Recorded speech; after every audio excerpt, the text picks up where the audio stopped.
Thanks. Good day to you all.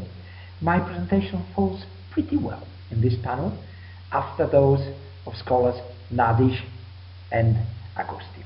For the simple reason that I will also present, and we have been answering together now on actually arguments of pride to me, of the fact that Punt was seen as the land of the gods, the land of origins by the Greeks and by the Kemet, the ancient Nile river civilization in Egypt, because I will present again Africanization, and maybe this definitely ties up, you will see later in my presentation, with the theme of today. Cycles, ships, castles, and cycles, which means that, to me at least, there's evidence that we should work a little bit more, at least, on the fact that periods of might and of fall in the Horn are always tied to periods, normal actually, many civilizations, pretty regular, nothing so special about this, with period of sea trade. Whenever the sea trade was open, the Horn was flourishing.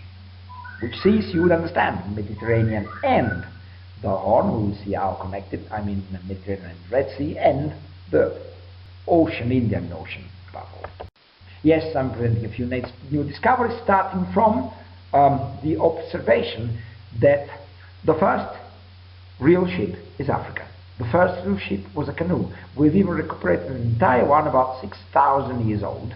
But, as Professor Patrice Pomey puts it, canoes would decay with time, and they would be regularly repaired by sewing new planks and making them watertight. A problem that the tanquas, or the sewn again papyrus reed boats, modern ships, didn't have.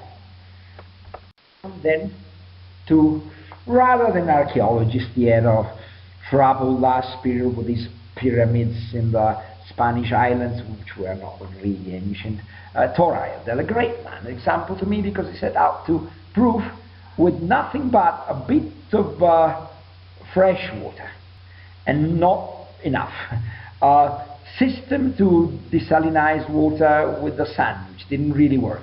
One cranked up HF radio that told the world that they had actually made it to Polynesia in 1947, just after the Second World War. Who would care about these fools?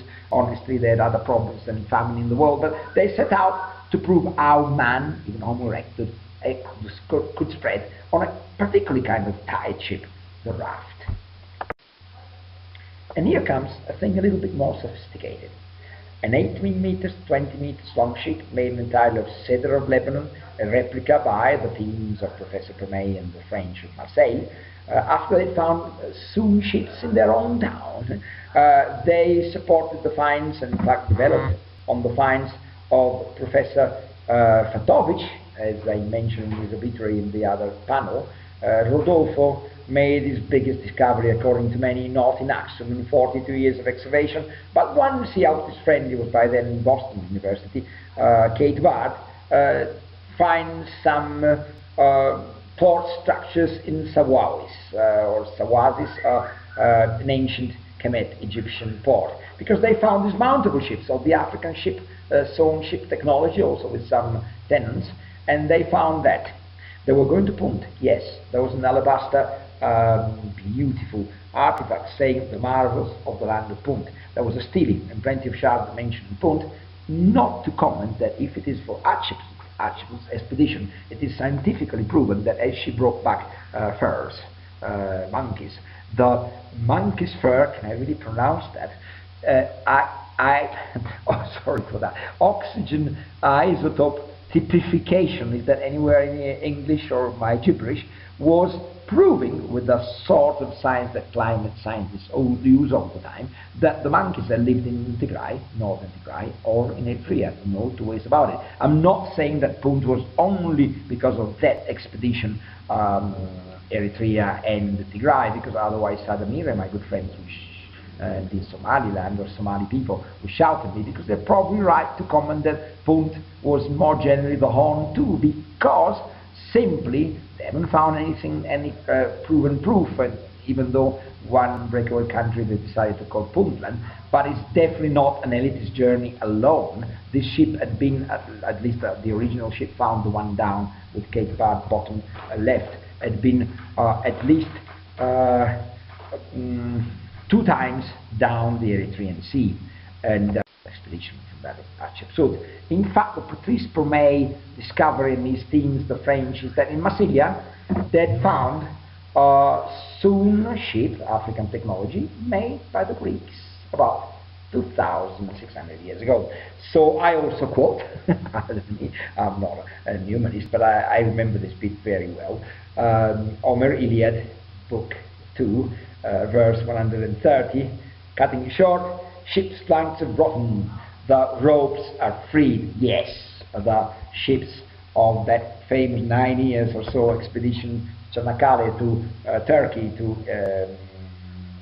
Troy, were of a Sudan plank type. They were pretty well experimented ship, and a few hundred years later those ships would cross the whole of the Indian Ocean like the Bellyton shipwreck, and completely Afzeli Africana for the planks, African wood ship with an African or Arab steering system, not India, will comment further on that, that sank around 825 or 26 with a whole precious cargo of Chinese goods.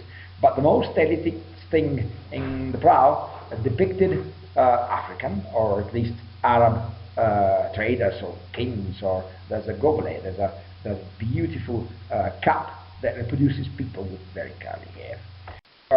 Why Axumite? Yes, because Axum was one of those cycles when people traded, because Axum had at least 3 magic fleets and military fleets that of course took the elephants overseas. Surat al-Fil, the story of the elephants, is no story yet, the technology to do it, but please believe me, this is tentative and would require further studies, but there's at least 3 cycles in the history of Ethiopia and the Horn, and one was the one of Punt. When did it end? Well, pretty easy. There was the so-called Minoan, or in the age of Minoan dry age, a climate change period, a strong climate change period, when there was no food along the whole of the Mediterranean, or if that matters, along the Nile. And so it was the people of the seas that didn't really care much about other events on land, apart from learning of the price of goods, who started invading, because the others were in pretty dire trouble.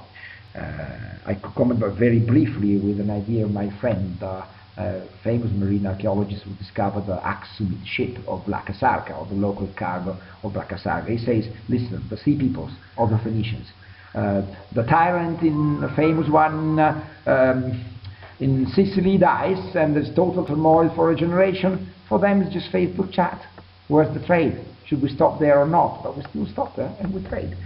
So after the decline of Punt, just when we had the peak of Greece, Ethiopia seemed to know later actually another growth, which is that when Axum was acting like the Dalala, the intermediary between Rome, Byzantium, and the Far East, with the result that in fact it did control ports that Rodolfo believed could have been Roman. They couldn't be Roman down to Mozambique. They controlled those ports with pretty interesting sesterci and Roman apparatus, which my friend archaeologist Felix Chami finds all the way down in the raft of the northern coast of Mozambique or South Tanzania, were most likely controlled by Axum, and Axum was not destroyed in a day. Yes, there was a huge pre-Islamic Rome-Persian war that ended with a total win for the Persians, which meant that they occupied the ports. Something to do with some ideas that Arla, or Ara if that matters, or parts of Ethiopia have a unique Shia tradition that is only found here in Tanzania. I don't know, but Tanzania was founded by Amir Ibn Shirazi, or Ahmed bin or al-Shirazi. Well, that man, who some find might be a mythical figure, but the Shirazi family was well known, was, according to the local tradition and some historic sources, again the founder of Kilua, the son of an Abyssinian. He spoke Amharic, and his favorites were all from Yabashat, the country of Abyssinia. So it's quite likely that actually Abyssinian ship technologies was passed on along the coast, where they in any case controlled the ports. spots. It happened so that for a while Aksum might have had another slump, or I mean Ethiopia might have not been on all the sea trades, but believe me, even the Dagwe controlled the port of Silex, so everybody was aware in the closed-in prayer of, or in sleep, as some historians mention, or in prayers of stones, as Addis did. They were pretty well trading, otherwise how could they survive? And we all know by now that at least two, not three of the buildings in Alibera were not churches, but administrative. We come to the age of Barara Gonda, the flourishing of the Solomonic restoration. I'll come back. We're going to present, so, especially thanks to this possibility of talking a bit more than 20-25 minutes. Thanks, Professor Nadish. Yes, I will respect it. Just call me towards the end. Three set of finds, or three set of sites in Socotra, Central Shore, let's say Barara, and Central Hararge, let's say the other southern end. Can you read this? No. Yes. Artea, not a female name, not Areta like in Franklin, but Areta, the one of the floral age of the Gadla, or the life of the martyrium of Areta, and it's definitely the bishop that was killed with a female name, Bruktawit, and caused the invasion of and the three expedition I mentioned earlier, all in the early 100s. What is this cave? It's a pretty amazing cave, 2 kilometers long, considered a sanctuary for lost mariners. When the monsoon changed, it was impossible with currents of up to 5 meters per second to take sea. So desperate mariners were living here, probably also because of the rains, above a bay, sea, minuscule port, at least one of the few that could be practiced in the area, and just a later medieval fort. So we come to read a few scripts in Amharic on Gids, not recognizable just from the fact that there's not enough script, but they're mainly names like those of Batawa and Shek, not Shek Batawa. So definitely in the other order, two different people. Batawa, probably a peasant, as the name reads, became a mariner, or a peasant origin, been there as mariner because we're a few thousand miles off Aksum proper, or of Central Shore, and another name because this has been written by Zebedewa, Zebede, after Zebede, or somebody was recalling other to the fact that the place is sacred. So there's the script, even though I must admit on 2 or 3 I'm not 100% sure, and there were only about 2 or 3 recognized by previous publication. There's been a huge book which I could not afford, but it's been not in libraries here. I couldn't find it in Italy either for the short days I was there last summer. It's Foreign Sailors in Socotra by the group of Professor Ingo Strauch, and they made a super job on this Eureka moment, as Professor even Siladisi present, who actually introduced me indirectly to the discoveries, called it. There was a lot of trade going on in those early days. Thankfully, the Ge'ez tablet, the longest writing in Paleolithic ever found, has been dated by paleographists to the 6th century or 5th century. Not that, as the book in part seems to declare, not that all of the caves be dated there, but it's a pretty interesting cave. The second part here, slightly seen in grey, was indeed a sort of a sanctuary for these troubled mariners, and Abigado, one of the Paleolithic script on a sort of blue tablet, is a known family in Palmyra, and is still missing apparently. So Yehok is the only thing in the whole of corpus of about 290 scripts that in clear Amharic or Gids reads the name, but it's not been read at the back. Socotra is a magic place. You even found these paleographs, paintings, together with writing not yet read. I would need better photos on to go there, and it seems to read Yertra, Bahar, or land, we don't know, the sea. These paleoglyphs include Kenya, our style. That time is style cows of the second Horn and Arabic style. So it's one culture. It's our mariners. We cannot easily, but possibly as old as the 1st century before Christ.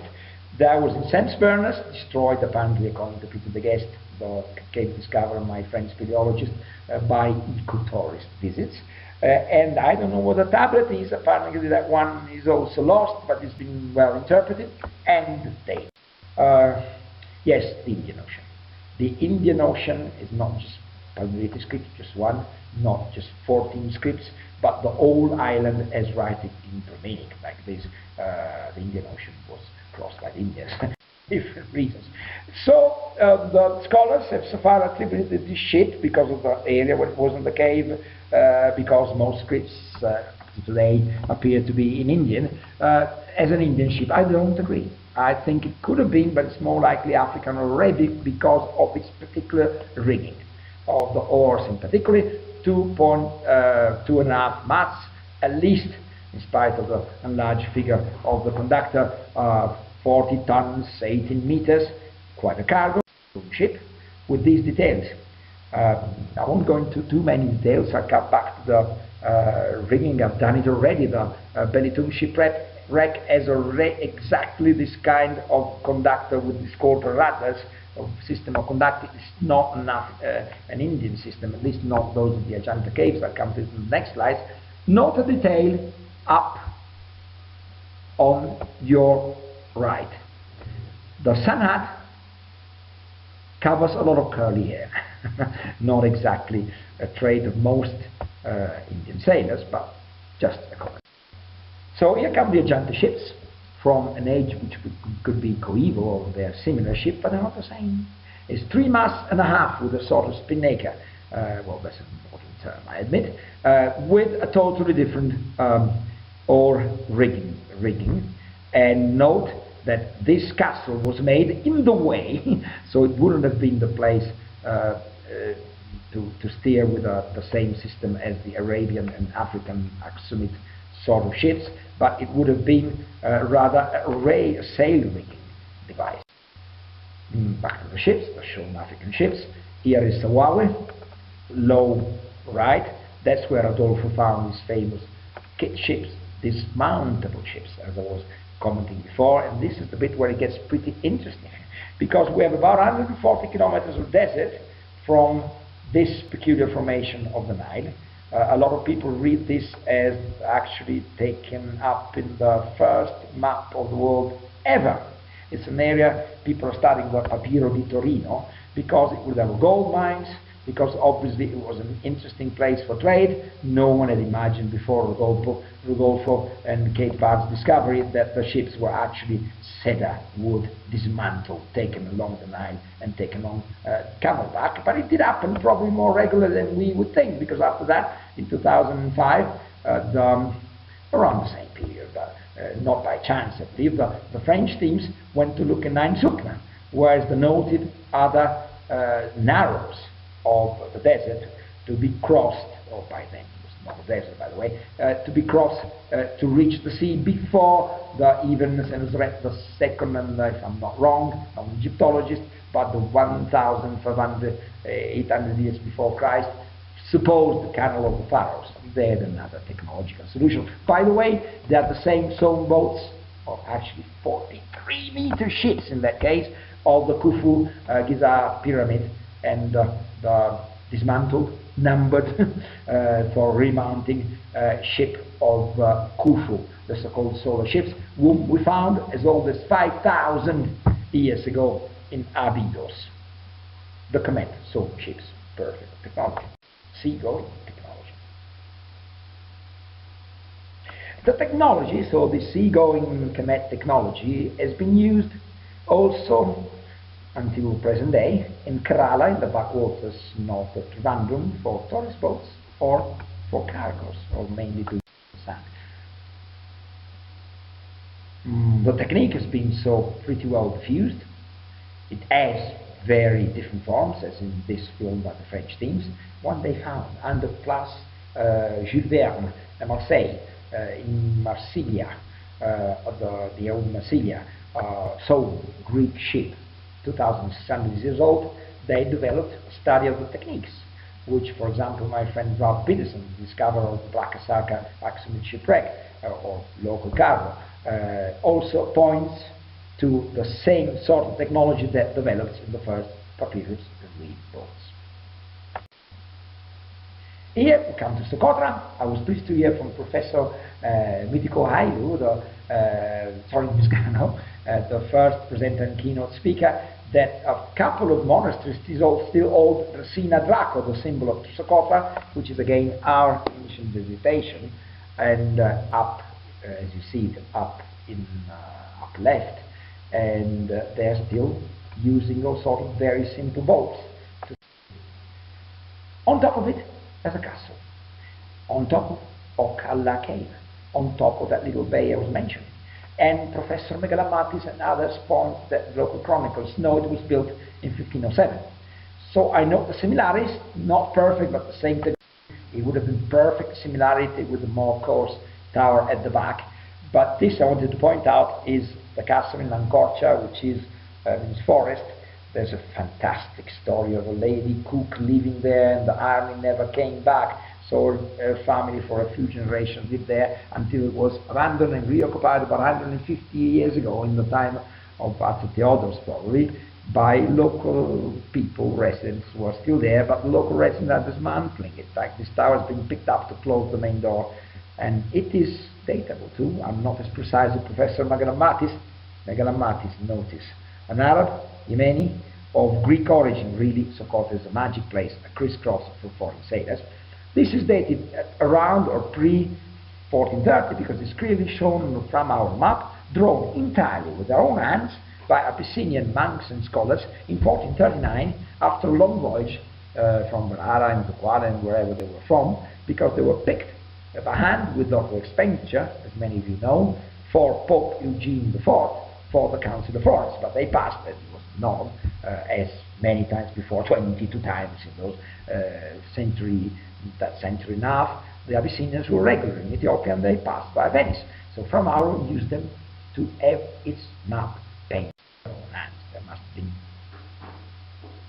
There must have been, I would say, an original, which is by now lost, if someone ever found, probably in Murano, an old script unknown related to the things of Mauro or local monks.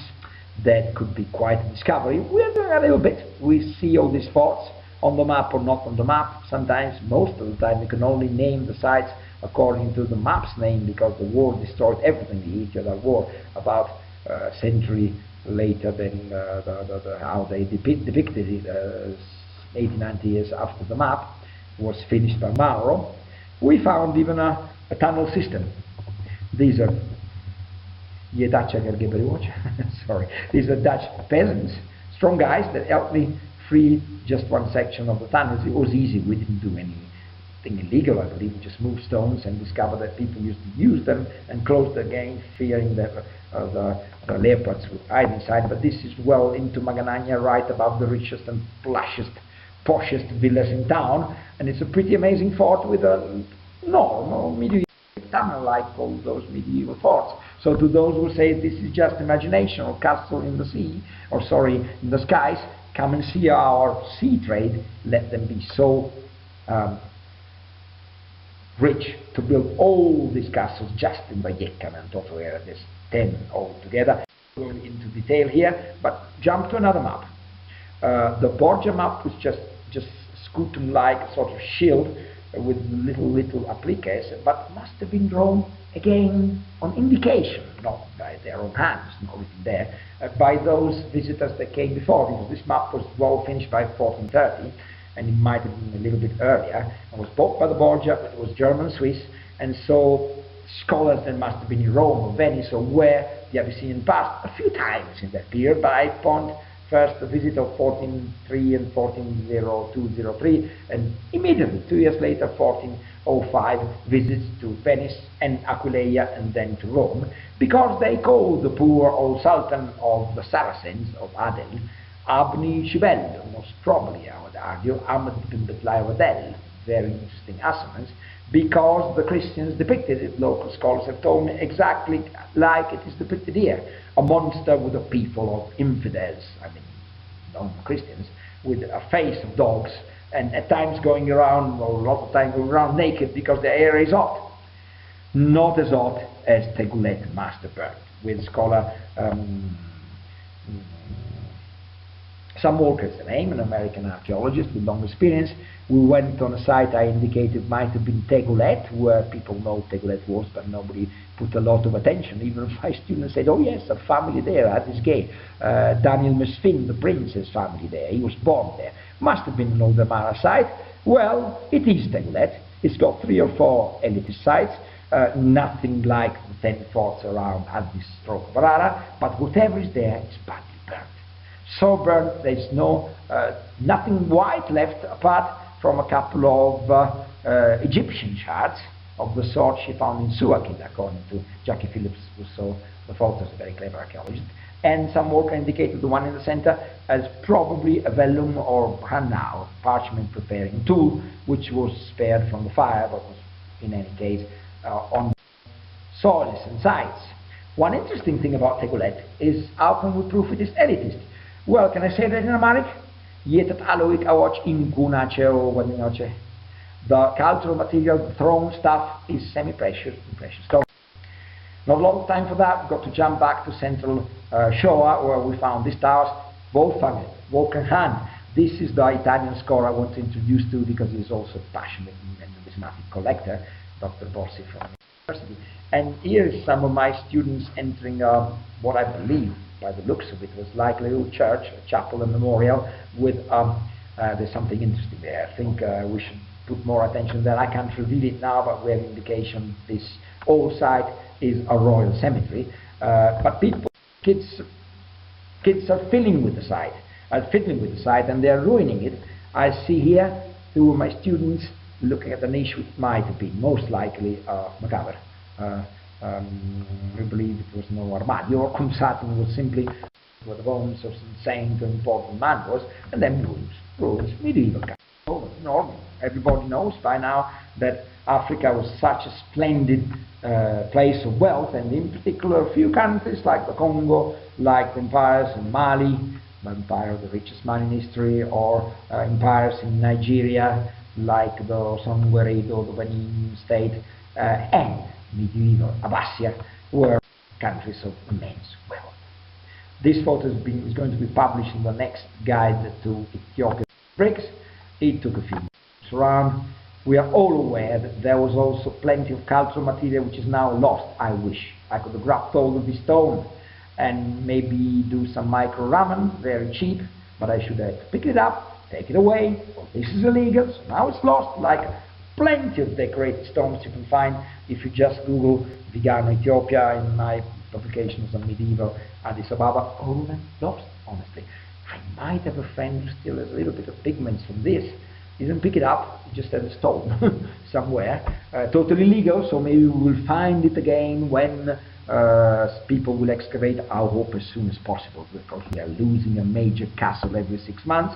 This is obviously not Menelik technology. He didn't build in stone, as Borelli repeated. He didn't plaster his homes and paint it. This is probably ancient technology, up for difficult research because of the specimen. Here is the same area where those colors plastered stones were found. It's a palace, probably by an emperor up in Toto. Might have been Lepre Leni or Sepre Wangel. The only problem is that local people thought that this might have been a wall filled with gold. So it's all been destroyed, as documented by archaeologist Barberino, on unpublished material I possess. Yes, we were there on the site when the site was destroyed. This is a local tower, the so-called Italian Maida, the fort of the Italians, which is obviously not made 80 years ago with fascist technology. Did they have time to pick and prepare these stones? It's ridiculous even to think it's a fascist fort. In fact, a pre-fascist map of 1908 that O'Connell Citerni presents the fort as pre-existing. So here's more forts. I would come back to this concept of a cycle of might of Barara and Gonda before the Romana Mizafin. Not difficult. The empire was less than half of the extent after the loss of Shimbrakure and the loss of all the southern, central, and the Shoan territories all over. So their forts were exactly the same style. The first fort studied by Victor Fernandez, no exact dating, unfortunately, probably prior to the 600, 1600s, just two generations later than the magic fort in Entoto, only 8 times smaller. So Albert forts, Albert castles. We had a nice debate on Facebook, friends on the Horn of Africa study group, with Wendy Belcher commenting that how come these guys say that the old wikis we found in 4 or 5 different languages, was it Spanish, Catalan, Italian, British, English for sure, and I think French, indicate that medieval castle is a purely European invention. Nothing could be less true. I think most scholars here would agree. It's a Middle Eastern, most probably Yemeni, Arabian invention, which has the archetype, the first serious one, in the Taka Mariam or Enta Mariam in Aksum. More and more wolves, later wolf, yes, the conqueror of Ahmed ibn Ibrahim al-Ghazi, the conqueror of the whole of Christian Abyssinia, had the problem of being killed by a Portuguese mercenary of the expedition of the by then dead son of Vasco da Gama, Cristóbal, but also had problems back home in any case. So is inherited to the same war and to the same wife and to the same town. His nephew Amir Nur had to build solid walls because otherwise they would be occupied by Agoba, Araris, Arla, no, they were central Arla, or Romans that were settled in the area since long time. So, of course, the Adal or the Araris, the Arlas had equivalent forts, very much the same shapes, very much the same technology, still up for study by Tim Sol and Nadia Khalaf, who is here in the panel. I offer to all those who want to study them quite a number of sites, including 6 major forts in Hararge. This is a pretty nice man, a professor at Harvard, a top technologist of micro nanotubules, Monique Baer of, interestingly, of Harari royal descent. One of his cousins has his DNA tested, is apparently Caucasian, rather Persian. No more to say. Did someone occupy the Aksumite port? Yes, it was the Persians. Why do we have a lot of similarities between a branch of Ashura and feasts that look Shia in Tanzania and in and around Romia and Arla? Well, evident. I insist this is the Aksumite ship technology that was spread elsewhere, and pretty amazing roads in Genda Arla that now being studied Genda Arla, like Arla proper, by Professor Tim Sol and his teams. One interesting thing is that their dating is coincident with Professor Pierre Schneider's dating of now unfortunately lost findings from the 70s and 80s of Addis script.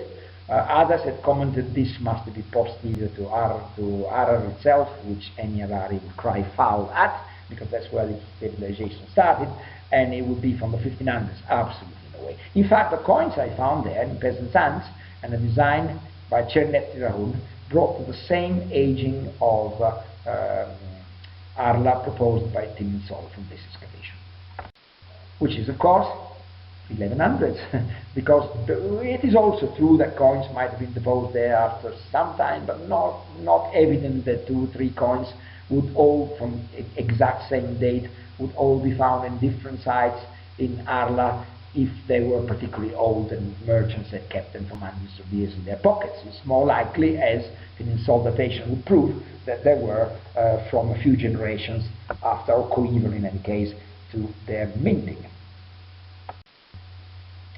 Arla were their only sires.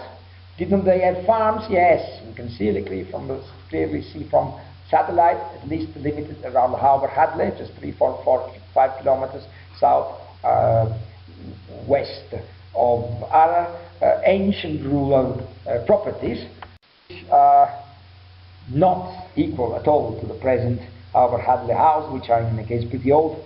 Some of these Ararian Arlands, the existing towns, are like a plunge into the Middle Ages, like a beautiful house Sophie near Gendahar.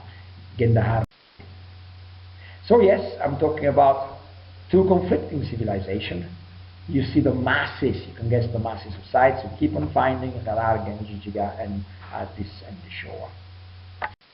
I'm at the end of the presentation, just 1 minute, you can find this online, just Google medieval Addis or began Ethiopia. You find that we have 10 forts circumdating an area in northwestern Addis. Genoa was in the 13th, 1400s, minting Genovini up to 80-90% from Malian gold. We don't know if we had gold currency here. Some scholars begin to suspect that those gold cubes found by Paribeni and Fotovich and Taitu in Gembe Theodoros and repeatedly chucked according to Manrohate and Manrohate, of course, local scholars, sort of little cubes or little bits of gold to the rasses at the coronation, for example, Zera Jacob in the early 1400s in Aksum, wasn't it?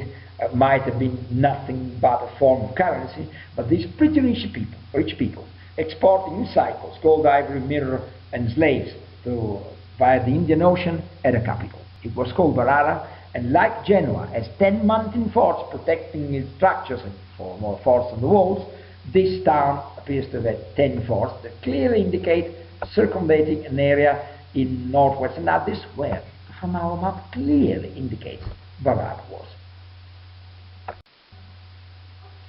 Oh yes, this was just a little job with my students, presenting again an array of forts around northeastern Addis Ababa with an attempted valuation.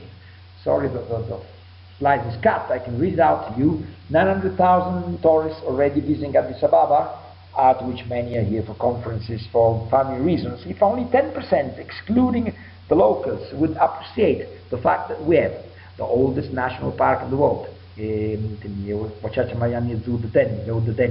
Sorry, the Crown Forest, or rather the National Menagesha Suba Forest, which is not really chartered. Is it really a national park? Past this so-called Entoto National Park, where I've happened to find British tourists rather puzzled because where are the Kachene? Where are the giraffe? Because it was in Nairobi.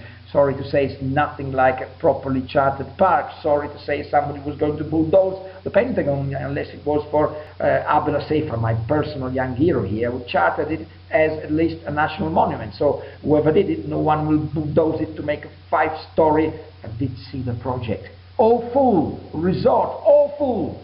Probably would have painted yellow. No, we are saving this. Next to Oceanic, we are saving medieval Ethiopia because it's worth, according to our evaluation, if people really stay 2 more nights and take cars, pay hotels, stay more in Addis, something in the order of $300 million. So check it away, bulldoze it over, please don't.